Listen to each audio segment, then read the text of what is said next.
Hello বন্ধুরা, মিত্রাস কিচেনের নতুন আরেকটি পর্বে সবাইকে স্বাগত। আজকে একটা খুব সুন্দর পনিরের রেসিপি শেয়ার করব। খুবই সুস্বাদু এবং রুটি, পরোটা, নান, পোলাও ইত্যাদির সাথে অসাধারণ লাগে খেতে। এই পনিরটি নিরামিষ দিনেও কিন্তু করতে পারবেন, কারণ এই রান্নাটিতে পেঁয়াজ রসুন কিছুই ব্যবহৃত হয়নি। পর্বটি শুরু করার আগে সকলের কাছে একটা ছোট্ট অনুরোধ হলো চ্যানেলটিকে সাবস্ক্রাইব করার। সাবস্ক্রাইব করার পরে পাশে থাকা বেল আইকনটা ক্লিক করতে ভুলবেন না। বেল আইকনটা ক্লিক করা না থাকলে নতুন রেসিপির নোটিফিকেশন কিন্তু আপনাদের কাছে পৌঁছবে না। ভিডিওটি ভালো লাগলে ভিডিওটিকে লাইক এবং শেয়ার অবশ্যই করবেন, আর আপনাদের মূল্যবান মতামত অবশ্যই আমাকে জানাবেন কমেন্ট বক্সে। তাহলে এবার শুরু করছি। প্রথমেই আমরা সাদা তেল গরম করে নেব। পনিরের বিভিন্ন পদ রয়েছে আমার চ্যানেলে, লিঙ্কগুলো রয়েছে ডেসক্রিপশন বক্সে। তেল গরম হলে দেব ফোড়ন, লবঙ্গ, ছোট এলাচ, দারচিনি ও গোটা গোলমরিচ। এখানে লবঙ্গ, ছোট এলাচ ও দারচিনিকে আমি থেতো করে ব্যবহার করেছি। এবার দিলাম গোলমরিচ।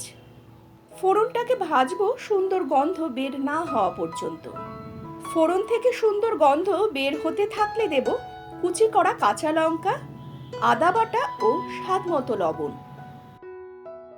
আদা বাটাটাকে কষিয়ে এর কাঁচা গন্ধটা দূর করে নেব।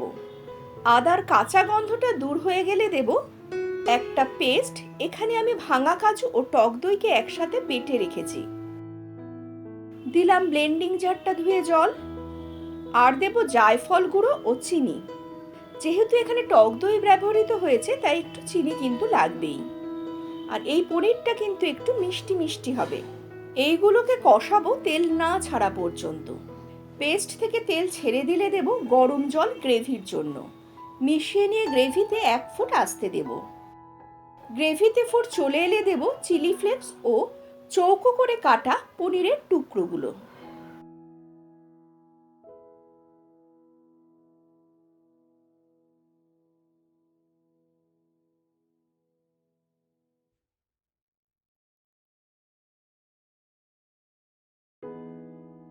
এবার ফুটিয়ে গ্রেভিটাকে ঘন করে নেব।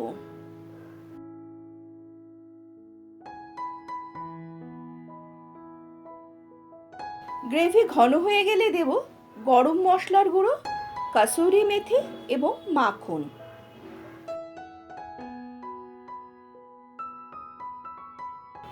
এবার মিশিয়ে নিলেই একদম তৈরি হয়ে যাবে এই সুস্বাদু পনিরের পদটি। আশা করছি আজকের রেসিপিটি সকলেরই ভালো লাগবে। যারা চ্যানেলে নতুন বন্ধু এখনো চ্যানেলটিকে সাবস্ক্রাইব করেনি, তাদের কাছে একটা অনুরোধ হলো চ্যানেলটিকে সাবস্ক্রাইব করার এবং পাশে থাকা বেল আইকনটা ক্লিক করে দেওয়ার। আজকের কিচেন পরিক্রমা এখানেই শেষ করছি। সকলেই ভালো থাকবেন, সুস্থ থাকবেন এবং আমার চ্যানেলের সাফল্য কামনা করবেন। তাহলে আজকের মতো বিদায় নিলাম। নমস্কার।